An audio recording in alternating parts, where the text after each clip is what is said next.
नमस्कार दोस्तों आप सभी का एक बार फिर से स्वागत है मेरे इस चैनल उल्टा सीधा बाय भारत में।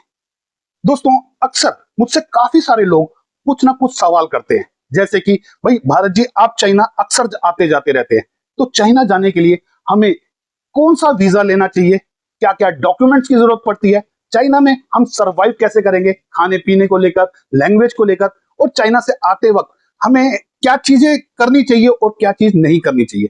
अक्सर इन सब चीजों को सोचकर बहुत सारे लोग अपना चाइना जाने का प्लान कैंसिल कर देते हैं, लेकिन बिजनेस करना है, घूमना है, फिरना है, तो कैसे जाया जाए चाइना, एक अलग कंट्री से।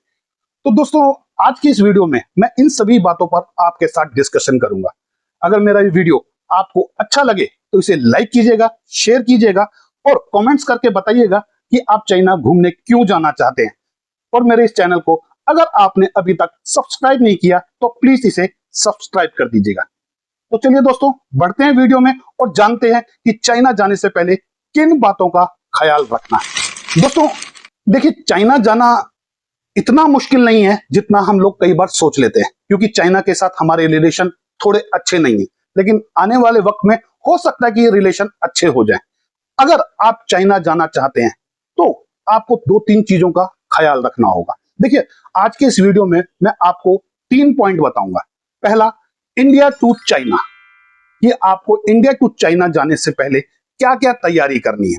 और दूसरा, आपको इन चाइना में पहुंचने के बाद आपको क्या करना है, क्या नहीं करना। तीसरा, चाइना टू इंडिया यानी कि वापसी पर आपको क्या करना है, क्या नहीं करना। इन सब बातों के बारे में आज के इस वीडियो में मैं आपको बताऊंगा। तो दोस्तों सबसे पहले हम बात करते हैं इंडिया टू चाइना।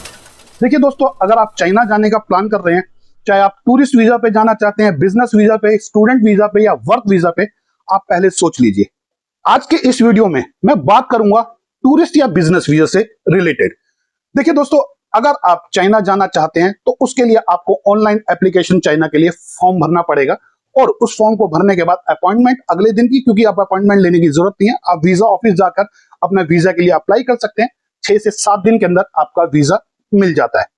वीजा से रिलेटेड वीडियो मैं ऑलरेडी बना चुका हूं कि आपको चाइना का वीजा कैसे लें, उसका मैं डिस्क्रिप्शन में लिंक दे दूंगा, आप वो वीडियो जाके देख सकते हैं। दोस्तों आज की इस वीडियो में हम बात करेंगे, आपका वीजा आ गया, आपने वीजा अप्लाई किया, आपका वीजा लगकर आ गया, अब चाइना जाने की तैयारी। लेकिन चाइना जाने की तैयारी में आपको क्या करना है, सबसे पहले आता है डॉक्यूमेंटेशंस। आपको कुछ डॉक्यूमेंट्स तैयार करने हैं, जैसे कि आपका पासपोर्ट, उस पर लगा हुआ वीजा, ये तो कंपलसरी है। दूसरा, आपका फ्लाइट की रिटर्न टिकट, आप जब भी वापस आ रहे हैं, कितने दिन के लिए चाइना जा रहे हैं, उसकी रिटर्न टिकट भी आपको लेकर चलनी है। क्यों चलनी है ये मैं आपको आगे बताता हूं। तीसरा, आपका होटल बुकिंग कंफर्मेशन, आप चाइना के जिस भी शहर में जा रहे हैं वहां की होटल बुकिंग कंफर्मेशन आपके पास होनी चाहिए।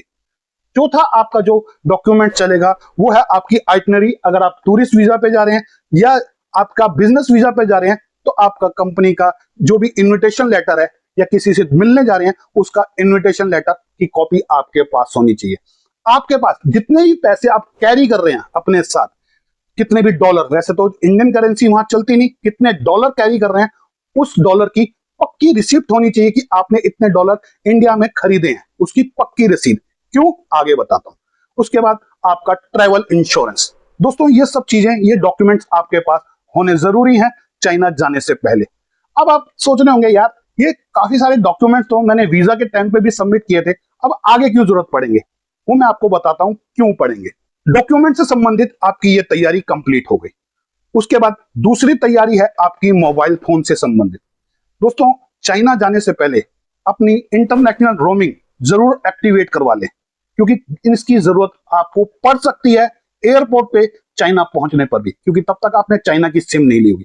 इंटरनेशनल रोमिंग एक्टिवेट कराएं, मोबाइल के अंदर अपने वीपीएन डलवाएं और चाइना की 2-3 एप्स आप जरूर उसके अंदर डलवाएं, जैसे कि चाइना का गूगल, बाइडू है, आप हो सके तो डालें, नहीं तो आप चाइना में डाल सकते हैं। वहां का अली पे आप चाइना में डाल सकते हैं, यहां अगर आपको लिंक मिल जाता है तो आप अली पे भी डाल के चले, क्योंकि चाइना में कैश कोई नहीं लेता, ज्यादातर अली पे से ही पेमेंट होती है, वीचैट से भी होती है, लेकिन इंडियन मोबाइल नंबर पर आजकल वीचैट चालू नहीं हो पाता। आपको चाइनीज नंबर पे चालू हो जाएगा, लेकिन जब तक आप चाइना में रहेंगे तब तक ही वो चालू रहेगा वीचैट। तो वीचैट से भी पेमेंट कर सकते हैं। उसकी क्या क्या रिक्वायरमेंट होगी वो आपको चाइना में पता चल जाएंगे। खैर, ये मोबाइल फोन से संबंधित आप तैयारी करके चलें। उसके बाद आपकी बैग लगेज से संबंधित पैकिंग जो तैयारी है, लगेज के अंदर आप प्लीज अपने कपड़ों के अलावा कुछ ready to eat food, Maggi और दूसरे जो रेडी टू ईट फूड आते हैं वो भी साथ लेके चलिए। हो सकता है कि चाइना की किसी सिटी में आप हो और वहां पर आपको इंडियन खाना ना मिले, तो आप कम से कम ये चीजों को बनाकर खा सकते हैं। ये चाइना जाने से पहले की तैयारी। जब आपकी ये तैयारी हो जाए, आप एयरपोर्ट पहुंचते हैं, आप अपना बोर्डिंग पास लेते हैं। अब यहां पर शुरू होती है उन डॉक्यूमेंट्स की कहानी। दोस्तों, क्या होता है कि बोर्डिंग पास लेते वक्त अचानक ही आपको जो भी एयरलाइंस है, एयरलाइंस के बारे में भी एक बात बता दूं दोस्तों, चाइना की अभी कोई डायरेक्ट फ्लाइट नहीं चल रही। आपको via Thailand, via Hong Kong, via Vietnam, via Singapore ऐसे करके आपको जाना होता है। चाइना की फ्लाइट बहुत जल्दी शुरू होने वाली है, इस पर सारे सब फाइनलाइज हो चुका है। 1 या 2 महीने के अंदर China to India, India to China की फ्लाइट, डायरेक्ट फ्लाइट चालू हो जाएगी। लेकिन अभी आप इनडायरेक्ट जा रहे हैं, वाया कंट्री जा रहे हैं, तो ध्यान रखिएगा जो भी फ्लाइट आप बुक करें, प्लीज कनेक्टिंग फ्लाइट जो भी आपकी है वो सेम एयरलाइंस की करें। चाहे अगर आप सिंगापुर एयरलाइंस से जा रहे हैं तो यहां इंडिया से सिंगापुर, सिंगापुर से भी सेम ही फ्लाइट लीजिए जो है कनेक्टिंग। ये ना हो कि आपने यहां से सिंगापुर की फ्लाइट तो सिंगापुर एयरलाइंस ले ली और वहां से आपने साउदर्न चाइना, चाइना की और कोई फ्लाइट ले ली, तो आपको फिर सिंगापुर का वीजा भी लेना पड़ेगा। आप हांगकांग गए और हांगकांग में आपने यहाँ से कैथे पैसिफिक ले ली और कहते वहां हांगकांग पहुंचकर आपने कोई Chinese, eastern China, southern China कोई भी फ्लाइट पकड़ ली, तब आपको हांगकांग का ई वीजा लेना पड़ेगा जो आपको ऑनलाइन लेना पड़ेगा। ऐसे वियतनाम के साथ भी है और ऐसे, या कहीं का ट्रांजिट वीजा लेना पड़ेगा। तो इन चक्रों में पड़ने की बजाय जो भी आप कनेक्टिंग फ्लाइट है सेम एयरलाइंस की लें, इस बात का ध्यान रखिएगा ताकि आपको कोई परेशानी नहीं होगी। तो ध्यान रखिएगा, जब आप बोर्डिंग पास लेने जाते हैं, आप मान लीजिए वाया हांगकांग जा रहे हैं, अब बोर्डिंग पास लेने गए, आपको बोर्डिंग पास तो आपका उसने लगेज रख लिया, सब कुछ कर लिया, आपका पासपोर्ट चेक कर लिया, लेकिन बोर्डिंग पास देने से पहले उसने आपको रोक दिया। बोले सर सॉरी, हम आपको अभी बोर्डिंग पास नहीं दे सकते। आप घबरा जाएंगे, बोले यार क्यों क्यों नहीं दे सकते? तो उसके पीछे कहेंगे कि आपको कस्टम डिपार्टमेंट में एक बार जाना होगा। ऐसे में दोस्तों बहुत सारे लोग घबरा जाते हैं, कस्टम डिपार्टमेंट में मैंने ऐसा क्या किया है या मेरे पास ऐसी कौन सी इलीगल चीज है जो मुझे कस्टम डिपार्टमेंट में जाना पड़े। दोस्तों ये मेरे साथ हो चुका है। मैं जैसे ही एयरलाइंस की बोर्डिंग पास लेने के लिए गया, उसने मेरे साथ के 2 दोस्तों को जो मेरे साथ फ्रेंड जा रहे थे उनको दे दिया, लेकिन मुझे बोर्डिंग पास नहीं दिया। मुझे बोला कि आपको कस्टम डिपार्टमेंट में जाना पड़ेगा। एक बारी के लिए मेरे भी दिमाग में आया कि भाई मुझे क्यों, ऐसा क्यों, इन दोनों को दे दिए मेरे को। लेकिन मैंने बहुत ही शांत रह के उस एयरलाइंस वाले से पूछा कि भाई मुझे क्यों। तो उसने मुझे बताया कि सर एक प्रोसेस है जो रैंडमली कस्टम डिपार्टमेंट वाले, ज्यादातर चाइना के लोगों के साथ ये करते हैं कि उनको कस्टम डिपार्टमेंट में भेजना होगा। वो आपसे 2-3 क्वेश्चन पूछेंगे और कुछ नहीं है। आपको हमारी एयरलाइंस की एक वर्कर है, वो आपको लेके जाएगी कस्टम डिपार्टमेंट तक। ठीक है, मुझे वो लड़की आई एक उनकी, और मेरे को पहले उसने बोला कि ये आपका बोर्डिंग पास और पासपोर्ट मेरे पास है, ये पकड़िए, सबसे पहले अपना इमिग्रेशन क्लियर कराइए, तब मेरे साथ चलिए। दोस्तों सबसे पहले मैंने अपना इमिग्रेशन क्लियर कराया और फिर मैं उस लड़की के पास गया जो एयरलाइंस की थी। तो वो मेरे को कस्टम डिपार्टमेंट के ऑफिस में कैबिन में ले गई। उसने कैबिन में जाकर, एक कैबिन में ऑफिसर बैठा था कस्टम का, उसको मेरा पासपोर्ट और मेरा बोर्डिंग पास दे दिया। उस अफसर ने मेरे को अपने सामने बैठाया और बोला हाँ जी। मेरा पासपोर्ट देखते हुए अपना कंप्यूटर चालू सामने उसके था। उसने मुझसे नॉर्मली मुझसे पूछा आपका नाम, मैंने नाम बताया, कहाँ रहते हो ये बताया, क्या काम करते हो, मैंने काम का बताया। उसने पूछा चाइना क्यों जा रहे हो, तो मैंने अपना बताया कि मैं चाइना ऐसे बिजनेस पर्पज से जा रहा हूँ। उसने मुझसे पूछा कि आपके बैग में क्या क्या सामान है। मैंने कहा बैग में मेरे कपड़े हैं और कुछ नहीं। उसने बोला और कुछ भी होगा? तब मैंने कहा हाँ ठीक है, मेरे बैग में कुछ मैगी के पैकेट और रेडी टू ईट फूड है। उसने बड़े मजाक के अंदाज में कहा ये सब क्या चाइना में जाकर बेचोगे? मैंने कहा नहीं सर, चाइना में खाने की थोड़ी सी प्रॉब्लम है, मेरा इंडियन खाना नहीं मिलता है इसलिए मैं ले जा रहा हूँ, वहां पर ये खाना बना लेंगे, आसानी से खा लूंगा।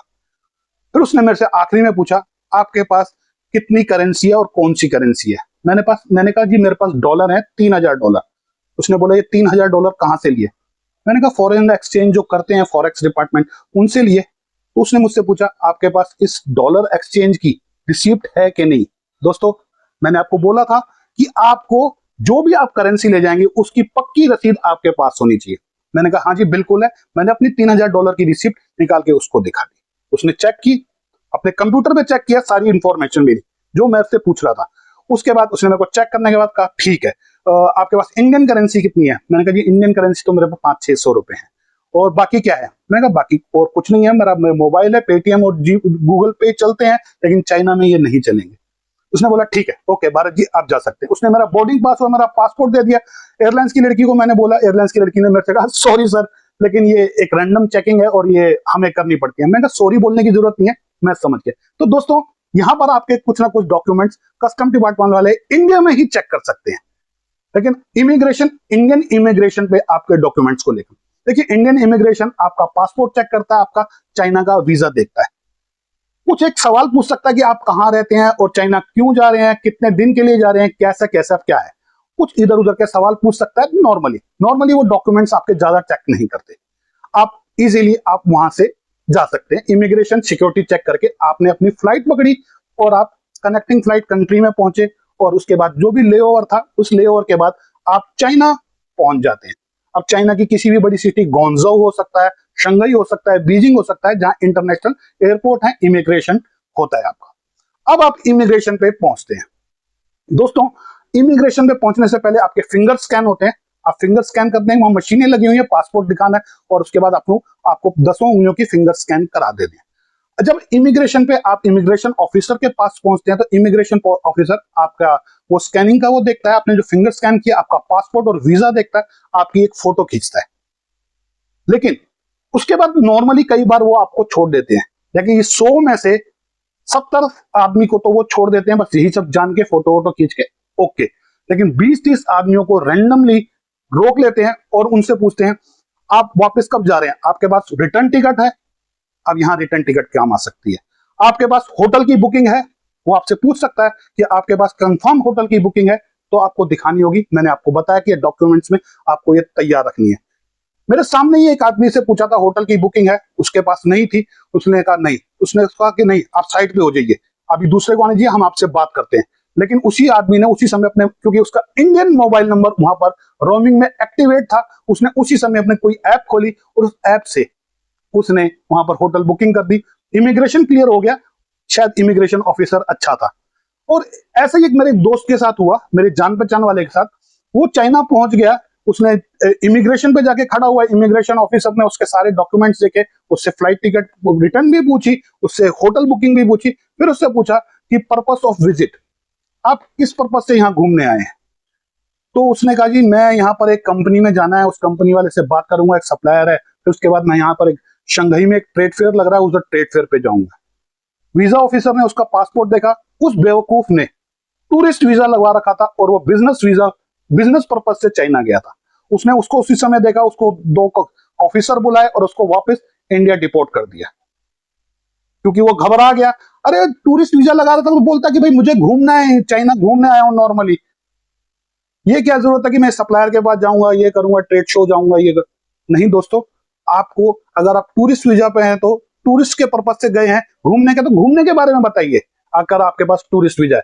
अगर आप बिजनेस पर्पज से गए हैं तो ठीक है जी, कंपनी में गए हैं, देखिए ये कंपनी का इन्विटेशन लेटर है मेरे पास, मैंने आपको इन्विटेशन लेटर के बारे में भी बताया कि इन्विटेशन लेटर है और ये मैं ले जा रहा हूँ। वो आपसे करेंसी के बारे में भी इमिग्रेशन वाले पूछ सकते हैं कि आप कितने, क्योंकि चाइना में $5000 से ज्यादा आप कैरी नहीं कर सकते, तो आप इस चीज का भी ध्यान रखिए। अब दोस्तों इन सब चीजों डॉक्यूमेंट्स की आपकी, जो मैंने आपको बताया कि क्या क्या जरूरत पड़ सकती है, आप अपने साथ रखेंगे। India to China. दोस्तों अब आप चाइना में पहुंच गए, बाहर से आपने टैक्सी ली, आपके पास टैक्सी जब ली है तो होटल का एड्रेस भी है, उस डॉक्यूमेंट्स की भी मैंने बताया था ना कि होटल का जो भी होगा कंफर्म बुकिंग, तो आपके पास चाइनीज लैंग्वेज में भी वो एड्रेस होगा उस कंफर्म बुकिंग में, उसको होटल दिखा के आप अपने होटल पहुंचिए। अब चाइना में हम कैसे सर्वाइव करते हैं, आप अपने होटल पहुंच गए, अपना चेक इन किया, अपने रूम में गए, और सबसे पहले जो आपको काम करना है, चाइनीज सिम लेनी है। दोस्तों एक चीज और कीजिएगा कि जब आप एयरपोर्ट से इमिग्रेशन क्लियर करके टैक्सी करने, कुछ एक ज्यादा आरएमबी नहीं, 10-20-30 डॉलर को आप कन्वर्ट करा लीजिएगा आरएमबी में, क्योंकि आपको टैक्सी या कुछ लोकल ट्रांसपोर्ट से आपके अपने होटल तक आरएमबी चाहिए होगी। और आपके अभी अलीपे और ये सब नहीं चल रहा, अलीपे के डिटेल्स है कि अलीपे को कैसे डाउनलोड करें, क्या क्या रिक्वायरमेंट होगी, एयरपोर्ट पे उसके बड़े बड़े बैनर लगे हुए हैं आजकल चाइना में, आप देख सकते हैं, या आपको कोई भी चाइनीज बता देगा कि आपको अलीपे कैसे करना है, और आप अपने मोबाइल में कर सकते हैं। लेकिन जब आप होटल पहुंचे तो सबसे पहले अपनी चाइना की एक सिम लीजिए, और उसके बाद किसी भी चाइनीज बैंक में जाके अपना पासपोर्ट, वीजा और अपने होटल का एड्रेस और ये सब चीजें दिखाकर आप वहां से अपने जो करेंसी है डॉलर को वहां की युआन, आरएमबी में कन्वर्ट करा सकते हैं।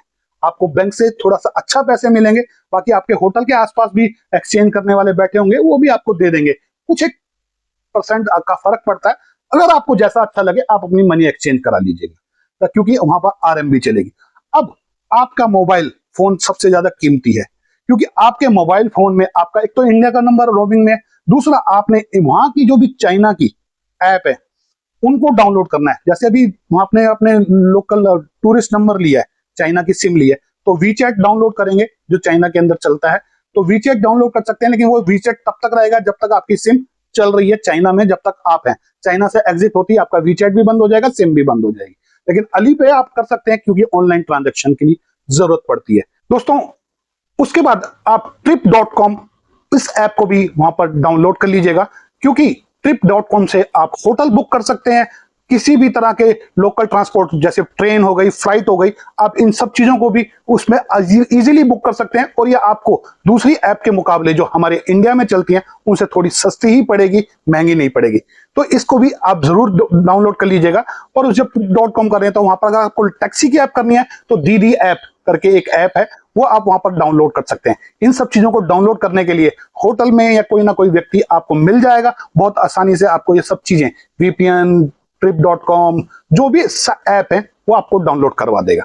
दोस्तों आप लोकल अपना बिजनेस कीजिए, टूरिस्ट कीजिए, आराम से ट्रेन बुक कीजिए, फ्लाइट बुक कीजिए और आराम से चाइना घूमिए। बिजनेस पर्पज से जाते हैं अपने सप्लायर के पास जाइए। बस 2-4 चीजों का ख्याल रखिएगा कि आप वहां पर किसी से लड़ाई झगड़ा ना करें, किसी से फालतू बात ना करें, किसी तरह की पॉलिटिकल डिस्कशन ना करें। अपने बिजनेस से रिलेटेड जो आपका काम है वो कीजिए। अब चाइना में घूम रहे हैं तो 2-3 चीजों का और ख्याल रखिएगा। आप कहीं पर भी जाएं अपने पासपोर्ट को हर वक्त अपने साथ रखिए, क्योंकि कहीं पर भी पासपोर्ट आप नहीं रखेंगे और किसी पुलिस वाले ने आपको रोक लिया तो आपकी पासपोर्ट देख सकता है, और अगर पासपोर्ट नहीं है तो आपके लिए थोड़ी सी मुसीबत आ सकती है।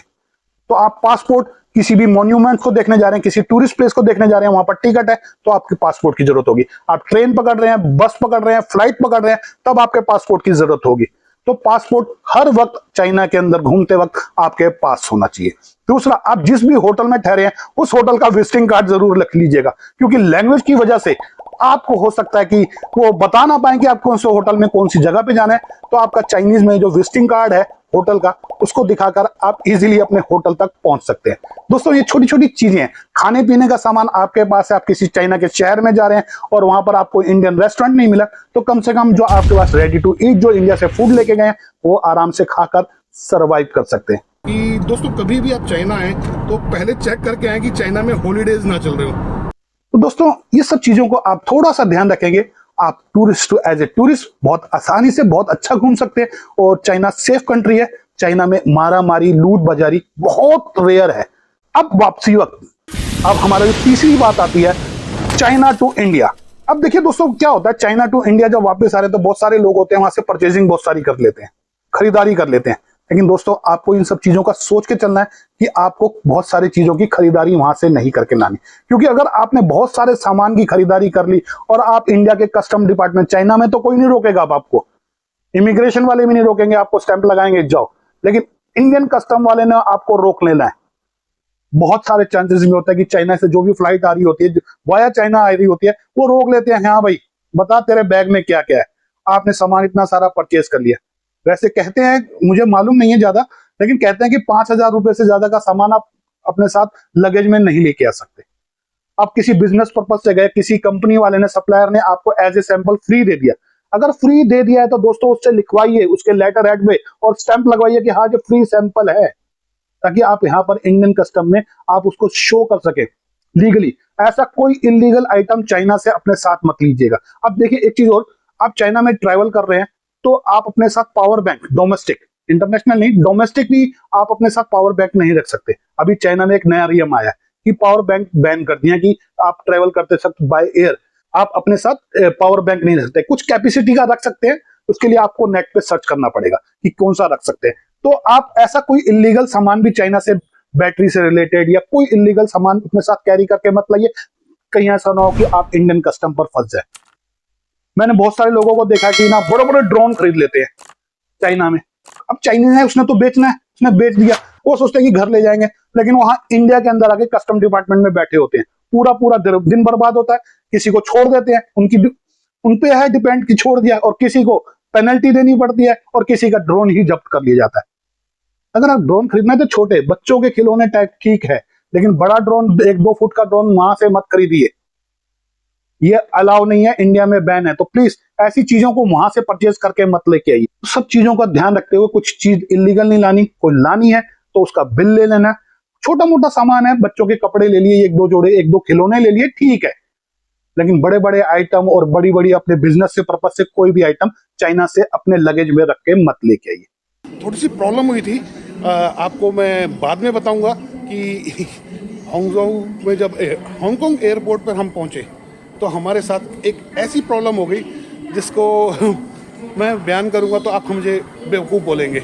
दोस्तों, अब मैं बोला था कि अपने चीजों का ध्यान रखिए। एक बार मेरे साथ क्या हुआ, मैंने Hangzhou to Hong Kong, Hong Kong to India की फ्लाइट थी। अब हांगजोउ टू हांगकांग और इंडिया की था तो बोर्डिंग पास मेरे को हांगजोउ में मिल गए, लेकिन जब हांगकांग में उतरे और हांगकांग में जो एयरपोर्ट मेट्रो पकड़ के अपनी इंडिया की फ्लाइट पकड़ने के लिए रास्ते में जा रहे तो देखा कि हमारे साथ बोर्डिंग पास ही खो गए। हमारे बोर्डिंग पास तो हांगजोउ टू हांगकांग वाली फ्लाइट में ही रह गए, और फ्लाइट तो कब की हम छोड़ के आ चुके हैं, और हमारे पास मात्र 25 मिनट हमारी फ्लाइट उड़ने में। बहुत परेशान हुए, 1.5 किलोमीटर जाके हमें एक जगह किसी ने बताया कि वहां से दोबारा बोर्डिंग पास लीजिए। बोर्डिंग पास लेने गए, वो काउंटर खाली था। फिर एक पुलिस वाले ने मदद करके काउंटर वाले को बुलाया और हमारी एयरलाइंस को फोन किया कि भाई ऐसे ऐसे 2 इंडियन है, मेरा एक फ्रेंड भी था, 2 इंडियन है, इनके बोर्डिंग पास खो गए और इनको बड़ी प्रॉब्लम हो रही है, फ्लाइट उड़ने वाली है, और यहाँ काउंटर पे कोई नहीं है। काउंटर पे फिर एक आदमी आया, उसने हमारे को बोर्डिंग पास लेके दिया। उस पुलिस वाले ने मदद कर करके हमारे को 1-2 जगह से सिक्योरिटी चेक करा के फटाफट हमारे को एयरलाइंस की हमारी फ्लाइट में पहुंचाया। फ्लाइट उड़ने में मात्र 1 मिनट का टाइम था, और पूरे की पूरी फ्लाइट हमें घूर करके देख रही थी कि अब तक तो हमारी फ्लाइट बंद होके रनवे पे जा चुकी होती है, तुम्हारी वजह से लेट हो गई। तो दोस्तों, ये कुछ गलतियां हो जाती है, इसका हमें ध्यान रखना है कि अपने बोर्डिंग पास, अपने सामान का बहुत अच्छी तरह से ध्यान रखिए। अब सर्वाइव करने की बात से याद है, आप अपने मोबाइल फोन में ट्रांसलेटर भी रख लीजिएगा। गूगल नहीं चलता वहां पर, व्हाट्सअप, इंस्टाग्राम ये सब नहीं चलते, लेकिन कोई और ट्रांसलेटर ऐप रख लीजिएगा ताकि वहां पर ट्रांसलेट कर सके। लेकिन तो दोस्तों, आप मुझे कमेंट्स करके बताइएगा कि आपको कोई परेशानी है या कोई बात है, तो इससे संबंधित अगर मैं आपकी हेल्प कर सका तो जरूर करूंगा। वीडियो अच्छा लगे तो इसे लाइक कीजिए, दोस्तों के साथ शेयर कीजिए जो चाइना जाना चाहता है। चैनल को अभी तक सब्सक्राइब नहीं किया, देखते तो बहुत सारे लोग हैं, लेकिन सब्सक्राइब कोई भी नहीं करता। तो दोस्तों, प्लीज आपसे रिक्वेस्ट है कि मेरे चैनल को सब्सक्राइब करके बेल आइकॉन दबा दीजिए, ताकि मेरे द्वारा कोई भी वीडियो बनाई जाए तो उसकी नोटिफिकेशन आप तक पहुंच सके। फिर मिलता हूं अगले वीडियो में किसी नई जानकारी के साथ। तब तक के लिए धन्यवाद। जय हिंद।